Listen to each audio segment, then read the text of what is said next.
Thanks, Clesia. Yeah. We are recording. There were a few people who asked for that. Thank you.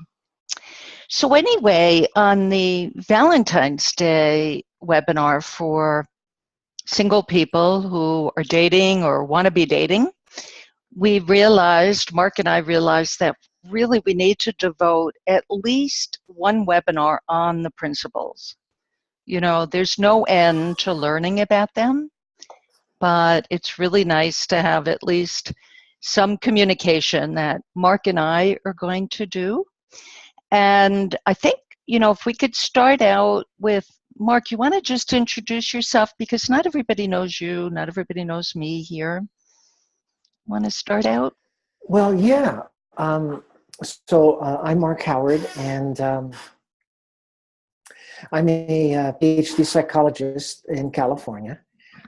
I have been coaching people and mentoring people and working in a mental health field with people, providing therapy for over 33 years. I mean, quite a long time now.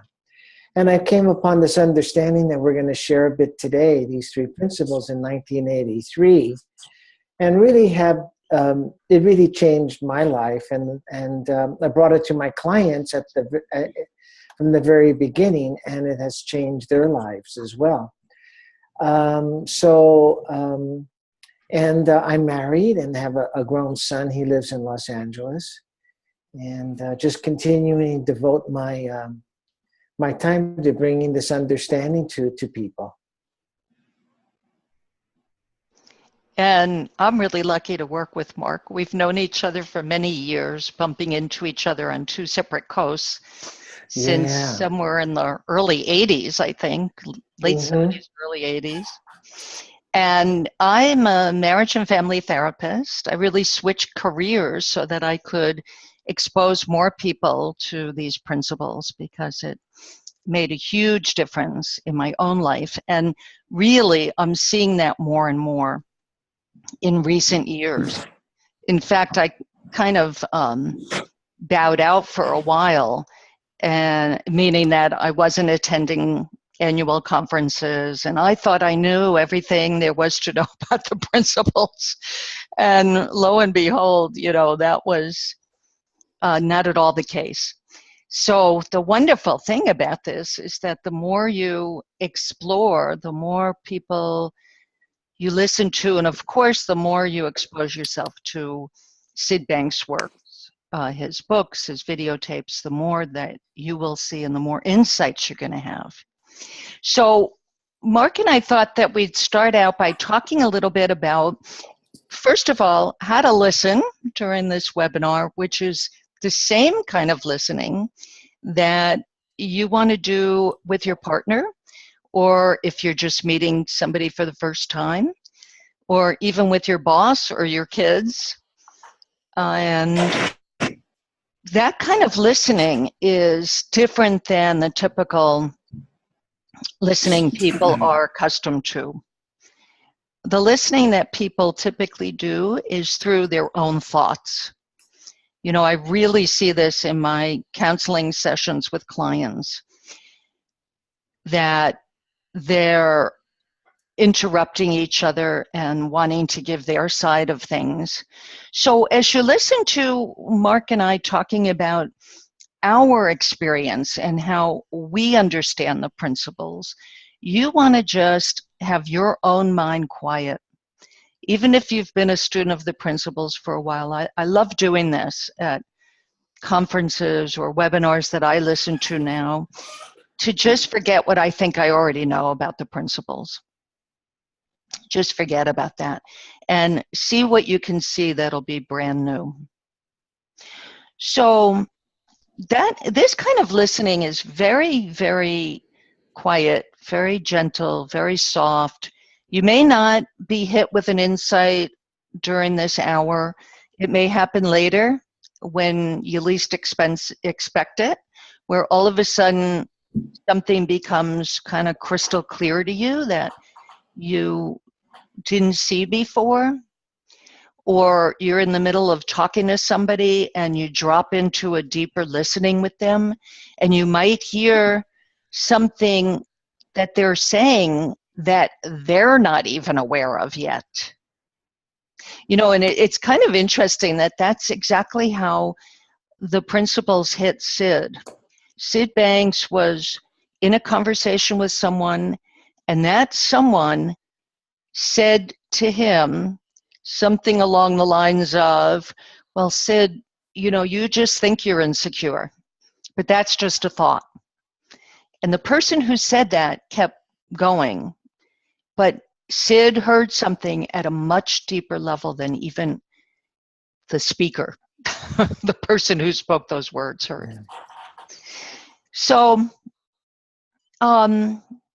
what do you want to say about listening, Mark? And then I have a little thing. I was reading The Enchanted Gardener Revisited, kind of to prepare for this webinar, one of Sid's books that I absolutely love. So what do you want to say about listening while I look up that couple of sentences? You mean The Enlightened Gardener? Yeah. Yeah. Well, I love the way you started. I think that in our webinars on this topic of dating and relationship, listening is essential. And I kind of call it, when I'm mentoring people who want to share this understanding, I kind of call it listening beyond yourself. And as Laurie says, we're so easily thinking we're listening when we're really listening to our own thoughts, you know, coming up with opinions of what the person is saying, or judging what they're saying, or can't wait till we talk and hope that they kind of stop so we can get in. So there's a lot of things we do just through our human conditioning where we think we're listening when we're really not. And it's kind of like really listening to the humanness of the other person. And in the dating realm, the more you can listen that way, the more connected you'll feel. Today, in listening to principles, that's how you want to listen. You don't want to try to get anything or see them in ways that you're looking to see, well, how can you implement them or anything like that. But this piece on listening, which I think Laurie and I are planning to do a follow-up on, is really a beautiful ingredient for people wanting to meet other people or in any form of relationship you have, because it gets you out of your own self-consciousness to the understanding of another person. So, Laurie, that's all I wanted to share about it. And I'll read this little paragraph, a couple of sentences from Sid. He says, listening is when your babbling thought system takes a rest, when it stops analyzing and listens with purity of thought.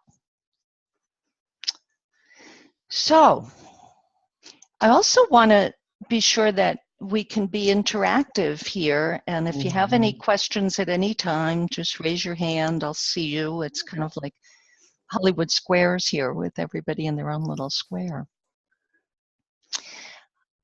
Yeah, it is. If anybody knows that program, this feature of Zoom is like Hollywood Squares. And when people go off or come on, you move to another square automatically. So, Laurie, you've been in 2 other squares so far today as people have come on or have left the meeting. That's funny. Yeah. So, well, the 3 principles. They tell it all. I mean, that's the system that's behind everything. That's our psychological functioning. That is what's being called a paradigm, a new paradigm of seeing life from inside of us, from within us, looking out at life. And, you know, the incredible thing about looking at this, it's kind of like turning the telescope around. Instead of looking at the telescope through the wrong end, we're actually now able to see more clearly when we realize that whatever we are experiencing is coming from these principles that are at work within us all the time for everybody. That's the nature of a principle. Just like, you know, we've lived with principles that we don't think about, but we know how they behave. The principle of gravity, we know how that behaves, and so we work with it. We know not to jump off a tall building, you know. Yes. And through the years and into the future, as people see this more and more, it's going to, and you know, it has for me, I know it has for Mark and so many people, my clients. It just brings so much more clarity. You know, when you talk about relationships, you can't get behind blaming somebody else or getting defensive. It's really hard to get defensive about things when you realize that whatever the person is saying is coming from their own thinking. It's coming from the principles at work within them. Mind, thought, and consciousness. It occurred to me that there may be people on the call that haven't heard that the three principles are simply mind, thought, and consciousness. And I don't know, Mark, what else do you want to say about principles? We could have this like a conversation between you and then open up for questions. I think that's a nice plan. I'd love to hear from people and give room for people on the call to share.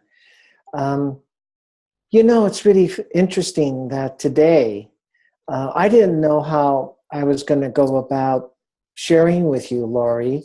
And then today, I just saw how the principles work within the dating realm. And in meeting someone and being able to be with someone, to really be with someone. And I think that to me is my faith in the principles, that you stay reflective about what you have seen, what makes sense to you. And what I mean by reflective is you don't try to figure it out intellectually. And you may want to see something more, like I wanted to kind of see how I would share with everyone today. And then all of a sudden the way shows up, this kind of beautiful intelligence we're all a part of that we would look at as mind, you know, this spiritual energy that creates life that is before any form, any physical form in the physical world, that has an intelligence to it. And so what came to me is that when you have, like just what you were mentioning, Lori, when you have some understanding of the principles, what it helps with when you go to be with someone is self-consciousness. And in a broad way, self-consciousness, meaning that with the understanding of how we're all connected to one another because we're all mind, we're all part of mind, that person you're meeting for the first time or wanting to build a relationship is really the same as you. They really are the same. Spiritually, they're the same. Of course, physically, there's differences in the way they look and in the way they use the principle of thought. That principle for us to create thinking, to create a reality of our life moment to moment, which we're living. And if you, and all of us are doing that. All of us are using the principles to create an experience of one another moment to moment. So this person you're meeting is doing that and has done that. Now, how it comes out is they've got their ways. You know, they may, in your opinion, talk too much. They may, not want to do more than have a coffee. They may just want to talk over the phone. They may be very quiet kinds of people. So the principles play out in these ways that we have in our lives. And if you know that, then you're not so wrapped up in your way of thinking, as Lori said. In other words, you're not passing judgment, you're not blaming, because you know that experience is just coming from you through thought and through consciousness. And then you're more likely to try to grasp where this other person's coming from. This person you're meeting for the first time, this person who you may have a follow-up meeting with. The understanding of the principles opens up your heart. It's another way of what I'm saying. And that's love and understanding. And once that's open in you, because you know where your experience is coming from, and you can deeply appreciate that you are part of the spiritual energy, it opens up your heart. And when your heart is open, when you connect with someone, they feel it. And that also is what will guide you through a date. It will guide you through a conversation with a new person. Not your intellect trying to map out what you're going to say next. That gets you away from this kind of listening Lori and I are talking about. But really trying to open your heart to another person. So you have mind, which is the spiritual energy we're all a part of, the intelligence behind the universe. Thought, which allows us to create a reality we live in, and consciousness, which makes us aware of what we've created through thought. So it becomes alive for us. It looks very real. So, Lori, that's what came to me to share that piece about how it relates, how just a real easy, simple understanding of the principles can lead to really a connection on meeting someone for the first time, the second time, and for me with my wife for over 40 years. I meet her every morning, when we wake up, and I hopefully try to meet her with an open heart through this understanding, but that's what the understanding provides. And what I saw again is it moves you right out of self-consciousness. So what do you think, Lori? Yeah, that's great.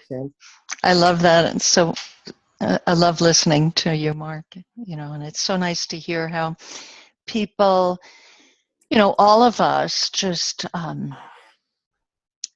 who have whatever understanding we have of the principles, it's just coming from our own take on it. But the beautiful thing about this is that your experience, your personal experience, is a teacher, because you see that life is unfolding for you. It's not static and all out there, something that we're just recording or taking a picture of. It's how we think about things and how we think about other people. I love what you said about your heart opens more. My experience is that when I'm less in my personal thinking, as little personal thinking as possible, my spirits lift because I'm not self-conscious. I don't have myself and what's happening to me on my mind. I'm just more of an open sponge, I guess, kind of taking in who's with me or my environment. And I can feel the difference. I can feel when I get caught up in my memory or in my thought system, in my personal thinking and my ego thinking. I can feel my spirits drop. Sid spoke about that as, going up and down in levels of consciousness. So consciousness being a principle that we're aware of whatever thought is on our mind, and so we're bringing that to life, but our consciousness shifts also with the amount of things that are on our mind, or if we're in an emptier mind. Does that make sense to all of you? That, like, do you sense that also as you're going through life with your current understanding of how the principles work within us? That you start feeling the difference, and that becomes like a guide for me. That's my little guide, that feeling of, whoa, I'm getting too caught up in my thinking. It comes as a feeling, I'll feel it without even realizing that I had just gotten caught up in a bunch of personal thoughts. And, that's really the gateway to discontent in relationships, is people getting caught up in personal thinking, taking things personally, getting their feelings hurt. I hear that so much with couples in my practice, that they don't feel respected or their feelings are being hurt. But, if you just have a joy and a sense of love for life and humanity, because humanity is part of life, then it's really hard to get your feelings hurt. People might say some really nasty things, and maybe there's a grain of truth in there for me to learn from, but it doesn't make sense anymore for my feelings to get hurt. Is anybody else, have you seen that, Mark, that it really shifts for you in your understanding of how it all works? Well, yeah, for sure, Laurie, a tremendous amount. That has shifted deeper and deeper over the years, and again, we're back to, in terms of what you're sharing and reminding us of, that that taking things personally, again, is an indicator. These are just indicators that we're again with someone, and we're focusing on our thinking and our opinions. And in doing so, we've moved away from the connection we have for the other person to have understanding for them. Now, we might not end up liking to follow up with that person, but we would certainly get a deeper experience of the humanness of this person. Were we able to see it the way you do, that you're sharing, Laurie, that we can start to recognize there's these human conditioned ways of using thought about other people that get us taking things more personal than having understanding for people, like fault finding, blaming, all these things we've learned habitually to do. And Laurie, it's really helped me to recognize that, deeply so that I could, even though that may come up as I'm with someone, I can let that go and try to really hear this person for where they're coming from. And it doesn't fail that if I really can hear where this human being is coming from, deep in their soul, so to speak, or in their human condition, I'll see how we've got a common link. And my heart will go out to the person. I'll have understanding for them. And you know what? That produces a different relationship when I'm with that person than had I stayed in my personal thinking. And that's what you're looking for when you go out to meet someone new. That's what you're looking for, is that connection. That'll guide both of you through to what you want, what's the next step for you guys. I didn't say that too well at the end there, but I hope you got the point. So do any of you have any questions for us? Always love answering people's questions. Kind of gives us a direction of something that... It's not exactly a question. It's more a comment. I don't know if he's welcome, so I'm going to say it. I don't know. For example, for me, and I'm not seeing it clearly, obviously, if someone said they would call and they don't call, it's difficult not to make it personal. That's a So great. if someone says, yeah, if they say they would call, but they don't call, to me, that tells me they don't want to call. Therefore, they don't want to be in a communication, in a conversation. So yeah, I'm finding it difficult not to make it personal at this moment. Yeah, I remember those days too. Right. And you know, it is easy until you realize that whatever's going on for them, and we don't have any clue what's going on for them. They might be insecure. That person may feel insecure and, scared and frightened. And there is absolutely no way to know. And even if they're not calling us because, they really want to meet a woman with blonde hair or somebody who's taller or shorter or this or that, or, with some credentials that we don't have, what's the difference, really? What does it matter when it comes down to it? Some people like chocolate and some people like vanilla. We all have preferences. It's not a reflection on who we are. And who we are is an essence that is way beyond our personality, the way we appear, the way we speak, our accent, where we're from. It's beyond anything personal. And we all share this amazing essence, energy of all of nature, of all of the universe. So to judge one person, it's sort of like judging a grain of sand on a beach, or, a star in the universe, or a drop of water in the ocean. Although we do it as people, we do it sometimes unconsciously even, but so what? It's just a matter of preferences or liking the color red more than the color blue. It's really that simple. And we complicate it with our own personal thoughts.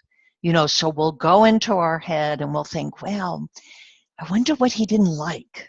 I wonder if it was when we said this line, or maybe we shouldn't have mentioned that thing, or, and we get all caught up in the what ifs and if onlys, and the best, most wonderful, peaceful place for me to be is in so what?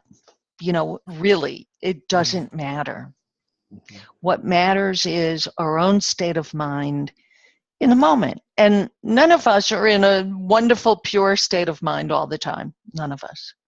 And Klesia, I've heard stories like this from my father. Here's a great story.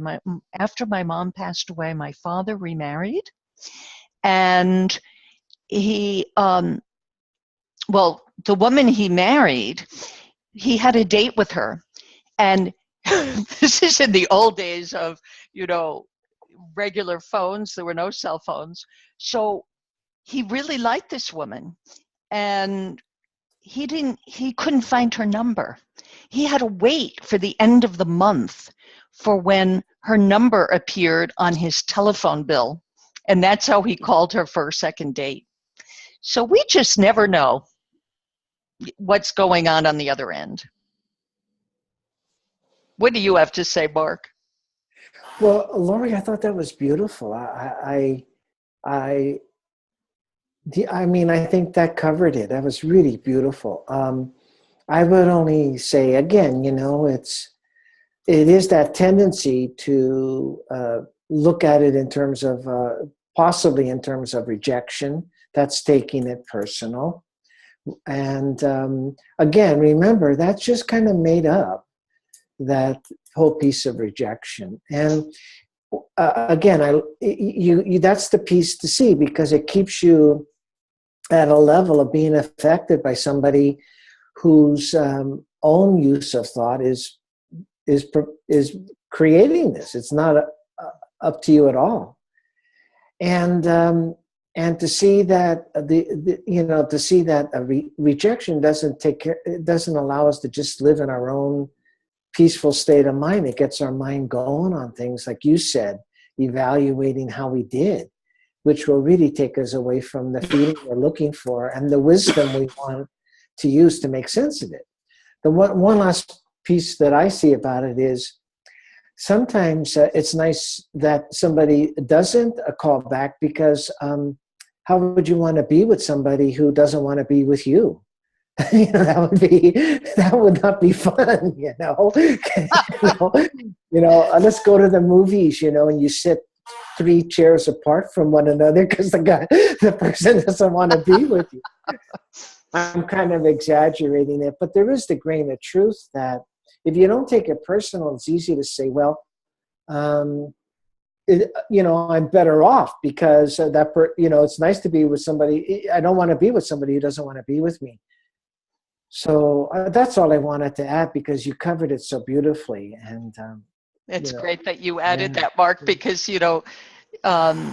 I date. I'm single, and I go on dates from time to time. And if somebody doesn't call me back now, I think exactly that way. That, well, thanks for weeding yourself out. I don't have to do any of the weeding, that people just automatically drop off if it's not the right connection. I may not catch it, but if he caught it first, boy, that saved me time. I'd rather spend time myself than, like Mark said, than to be with somebody who isn't connecting with me, right? So I hope that helped. Yes, that did help. Mostly that piece regarding keeping the peace of mind, and for me that is really, really important, to keep the peace of mind. And it makes sense in the same way that I had people not calling me back. I also had people that I didn't want to call them back, no, I don't want to go to the movies with you again. So yeah, so I just vanished quietly. I can see both sides. Yeah, that's great. Thanks for that question. It's a good one. Who else would like to share something or have a question? Or Robert, you have to unmute. There we go. Okay. Yeah, I'd just like to say, anybody that learning more about the 3 principles and staying in it, the more you learn about it, and the more it's always a part of us, but the more we get this understanding, the more love you feel in your life, and the less you take things personally, and you just end up attracting more love to you, because you're not doing things that get in the way of it. And Marty and I, she and I have been together 18 years now, and one of the things you always hear when you hear about Sid Banks and all the people that went to see him initially and stuff, they always talked about the couples that were there that just had fantastic relationships and really loved each other and so forth. And that's really the way it works. And when you get into these kind of relationships, you kind of exude that, and people recognize it. And you end up feeling love for, practically everything and everybody a good part of the time.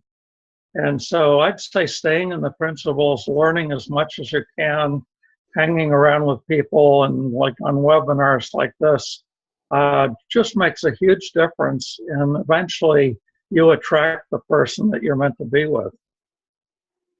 So that's my take on it anyway. That was beautiful, Robert. Thank you. That was really wonderful. It's so true, isn't it, that all of the things people want is really the outcome of a deeper understanding of where life comes from within us.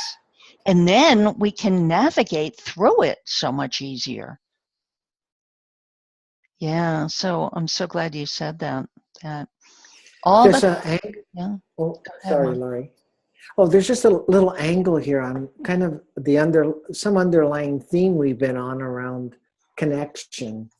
And again, we talk about understanding, and understanding these points we've made today, uh, which have been several, um, but understanding how the person you're with in that moment is coming from the principles just like you, and is up against something, is coming from their human condition in their way, wanting a connection too, really. Ultimately, they're wanting a connection too. And if you have understanding about the truth of how you are all the same, that's what people are looking for in a relationship. They're looking for understanding when they present themselves to a person, or they present themselves today to you. They're looking for ultimately that understanding that this person is in the human condition using thought to create some feeling therein. And if you bring that level of understanding to bear inside you, you're sitting in that understanding, people will feel that. They want that. Any relationship, that's what people want. They just want understanding from another person. But not understanding about the complaints, but understanding deeper that they're in a troubled state of mind right now. Maybe, something like that.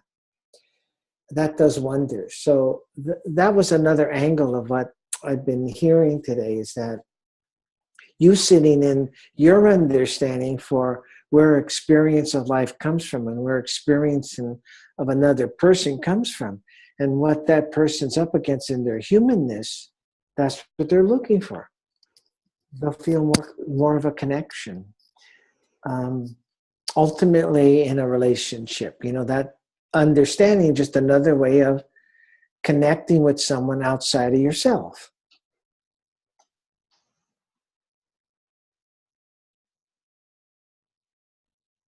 So many couples that I have seen, innocently, as we all do, get fooled into thinking that what they're looking for is their partner, or this person they're dating, to act better.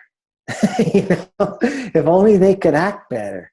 And underlying couples coming to see me is each person wanting me to fix the other person, to make them better. And there's nothing about being better. I mean, of course there are some things, people would like to talk about with each other and get kind of aligned with, and get them, and kind of deal with each other in an understanding way. But what they're looking for really is understanding that here we are in the human condition, trying to find a way to live happily with each other. And the more you can have understanding that people's ways are just coming from what they grew up in, what they learned, and have more of an appreciation for how they've gone about life, that calms people's minds down with you. And when people's minds calm down with you, because you're free of evaluation of them, they show you more. They show you more of their true humanness. They really do. And that deepens the connection. Yeah, that's so true. Mm-hmm. There's so much more people have to share. I'm sorry, I really kind of saw this piece again that I love. And I just take a moment with this and then check in again. But it's really true. The more people, there's so much more to people to share with you. And the only thing in the way is like what Lori started with today, is the thinking in both of your minds. And most of the thinking in dating and beginning to know someone is self-consciousness, self-evaluation, which creates insecurity, nervousness, and so forth. But if you looked at someone with understanding, and you looked at yourself for understanding of where this experience is coming from, and people feel that with you, or you feel that with yourself, your mind relaxes. And when your mind relaxes, you're more yourself. When I'm insecure in a relationship, I'm not relaxed. I'm nervous, or I'm trying to think of things, and I only get myself more insecure. But when I realize I'm just got caught up in this thinking I'm doing and quieted that down, I'm just relaxed in my mind. And like Lori said, I really see the other person. When that other person experiences you this way, they tend to relax a bit in their minds. And when both of you do, you share more. And that sharing, you get to know them. You say, oh man, you really do see who they are. And that deepens the connection. That deepens the feeling of closeness. So I just wanted to share a little bit there, Lori, and with all of you. Lori and I will talk more to these points in our next webinar, or this class we're thinking of doing as well. So anybody else have something they'd like to share, or a question? I just wanted to comment a little. That was great what you said, Mark. You know, it made me think that in relationships I've had in the past, and, you know, they weren't meant for the long run, but every relationship I've had has really added a lot to my life. It's been a meaningful encounter. And they all, like, hit me by surprise. You know, like, I don't know how to explain it other than to say it just happened. We just found ourselves in a relationship.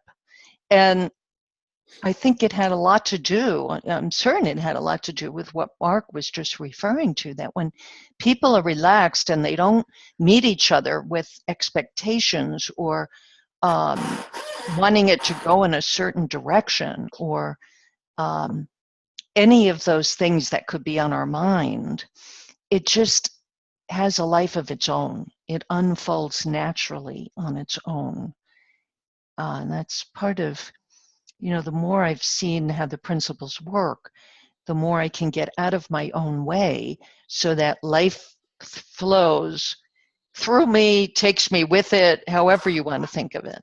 But that's been my experience.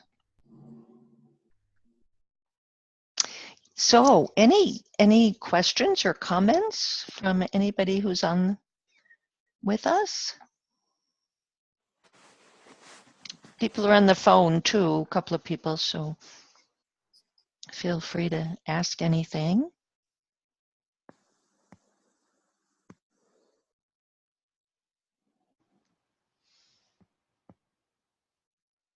What is it that you... So somebody has something there. Brad. Brad does. There we go, Brad. Have to unmute you. Unmute. Here we go. Oh, you got muted again. I did. There you go. There you go. Yeah.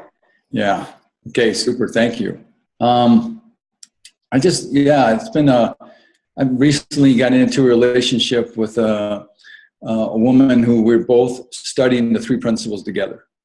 Nice. And we're going on our third month here, and it's just been amazing. I just wanted to hear your insights about when I really got to get caught up on my thinking or what she's saying. This term psychological innocence, that we're both doing the best we can with the thinking we have, it's been a game changer, because it seems to somehow lift off where I think I ought to be, and just realize we're really doing the best we can in the moment. Yeah. And we've also got all these years of looking at the world outside in. And so it's kind of like a mixture of the old and the new. And it's, yeah, we can get up on edge on it sometimes, and we just don't come back to the point and saying, we're still learning here. This is new in so many ways. But I'd love to hear about this thing about psychological innocence, because it's been, I don't know if anybody else has experienced, but it's just been a real game changer so far for us, and for myself in particular. So. Oh, yeah. That's wonderful. I'm glad you brought that up, Brad. Yeah. So, yeah, we'll talk about innocence, right? That we really, every person is innocent, because, that saying, we know not what we do. In the moment we're saying or doing anything, we're saying and behaving according to how things are looking to us in that moment. And you know how people have an argument, and then the next day they wake up and they can't even remember what they argued about, right? Yeah. I mean, that's pretty common with the couples that I meet with.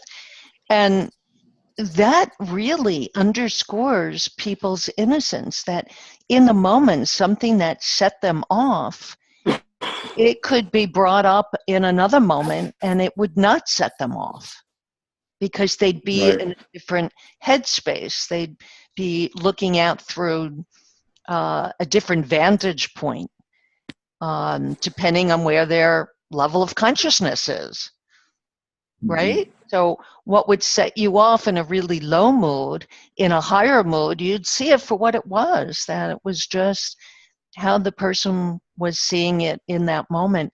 And when you see this, even when something starts to get creepy feeling, bad feeling in that moment, it's easy to back away and to not get caught up, not to get drawn into it, because you realize, well, bad moment for that person. Yeah, when I first heard this from Sid, it took me a while to get it.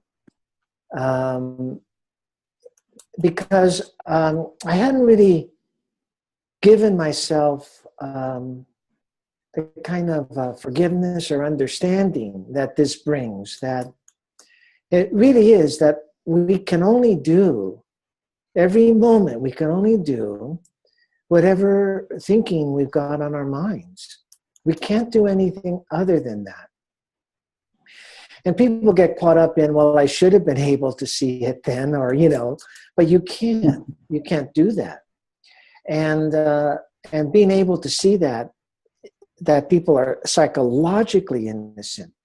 I mean, thank God we have thought, because we might be able to have this understanding for someone, but we may need to stop them from what they're doing out of that low level of thinking, you see. It doesn't share about, legal innocence or whatever. It's just sharing the truth about us and how where our experience comes from. So people are only able to act from the quality of thinking they're in this moment. And I think that's a beautiful understanding to have. It's the same when you're there in a relationship with another person, to see that they're acting from the level of thinking they're in at that moment. That's all they can do. Now, I want to just share one other thing with me, because in the last year, I've had several of my therapy clients coming in who are using Match.com and all of these other kinds of internet providers that help with meeting up. But what I've learned from them is that they understand this piece.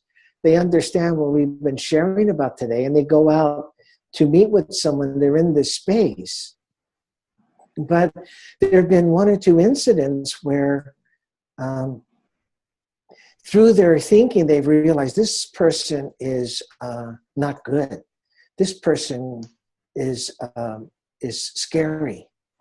And I've been able to use that information with the understanding they have in the moment to kind of cut the meeting short, and take care of themselves.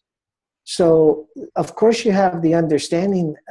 I don't want to bring, I don't really want to bring in those elements of it, but I do want to bring in that you can have this understanding and still, because you have the gift of thought, know that somebody is acting in a way that's harmful or could be harmful.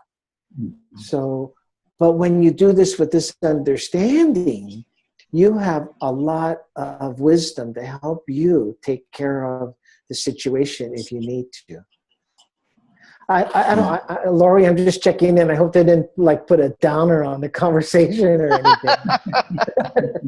But I just wanted to share that piece, that this is a beautiful understanding to get to, this psychological innocence. And yet you don't give up with it your ability to have thought that tells you this isn't good for you. Mm-hmm. And it doesn't even have to be a scary person, Yeah. It could be just somebody that you sense is not right for you. That's okay too. Yeah, that's good. Lori, that's good. Yeah. Yeah. Mm-hmm. The more I see this psychological innocence in people, the more I realize, when I used to think, well, I should have done better, I could have done better in hindsight, that would be kind of like lifting myself up by my own bootstraps. That's old saying, an impossible task. If we saw better, we would do better. It's really so simple. And so with that comes an automatic forgiveness, an automatic letting go, that you just know it is impossible to say or do anything different than how something appears to you in that moment. And it lets all of us off the hook that sometimes we have better moments than others. And that's true for everybody. Nobody's immune to that fact of life because of how the principles operate within everybody. Yeah, so really great questions.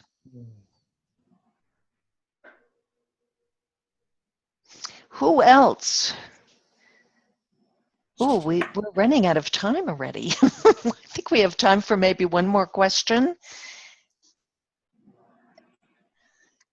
And also, Mark mentioned that we've been talking about offering a course. We thought in terms of beginning in April, that's next month already, first week in April, there's exactly 4 Mondays. And we thought we would meet midday, like around the 2:30, half an hour earlier than we met today, 2:30 Eastern Standard Time. And we would do that for 4 consecutive Mondays. So by all means, let one of us know if you're interested. We'll send you our syllabus. Yeah, it's been fun creating this. And I also want to tell you, if you don't already know about a Facebook group called Conscious Dating Community. It's a great way to connect on there. We have a nice little, I think there's about 50 or so people on there right now. So. Just really quickly, Lori, I think too that you and I have been working on a way to let people know what this is about. And if people are on your email list for these webinars, they'll be getting that announcement for this, beautiful class, just a class of, 4 sessions to help people with this experience of meeting someone for the first time, or how to handle those relationships. Right. There are so many points that we brought up just in this hour. So we're going to focus on, just a class on listening, or a class on connecting with somebody who you feel like you have to draw out more, or you know, any number of things that we will take from the participants. We're going to find out what the participants want to hear most about and create something for all of you. So any last questions or anything that you'd like to hear more about for future webinars?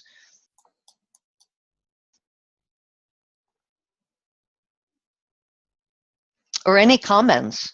You know, I'd love to hear how your learning is.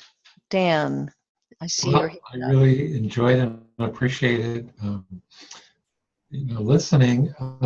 Just one comment, which when you introduced the three principles, I noticed you said mind, thought, and consciousness, and a lot of which I really liked that ordering. A lot of people say thought, consciousness, and mind.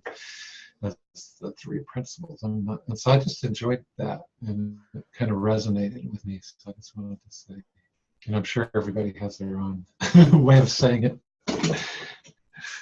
But, that's all, and I enjoyed being here. Yeah. Oh, great.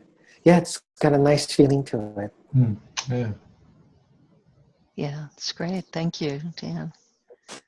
How did you first hear about the principles? I'm just curious. It must have been, how did I first hear about the principles? It was actually, I was on a call, I'm part of another spiritual group called Waking Down, and it was a guy actually who was in Italy who said he had come across this book. It was a book by Michael Neal. And I kind of read the introduction to that, and it really resonated with me. Just the part that there's no practices and there's nothing to remember. All you have to do is read the book, and you'll have insights. I thought, okay. And from there, I just kind of immersed myself in exploring different things, and wanted to be on the webinar just to kind of be exposed to some other people, other teachers, and other people. Yeah. Yeah, that's wonderful. So it's just one of those serendipity. I think that's true for a lot of people. And, Yeah. Yeah.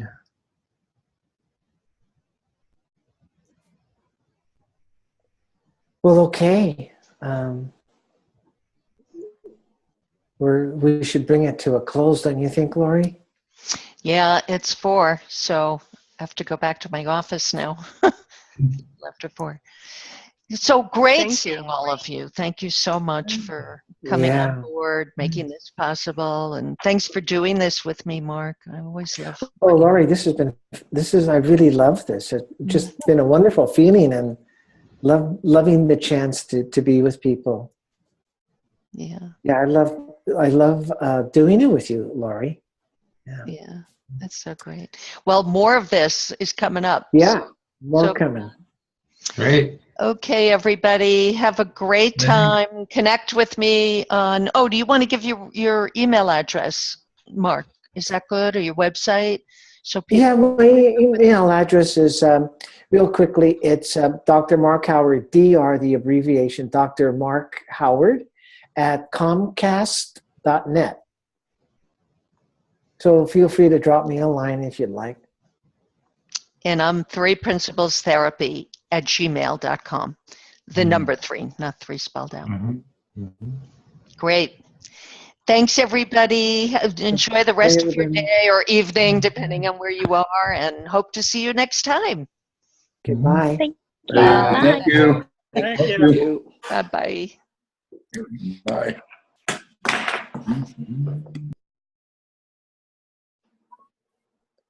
Laura, you should stop the recording. Oh, stop the recording before I end the meeting? Yeah, thank you.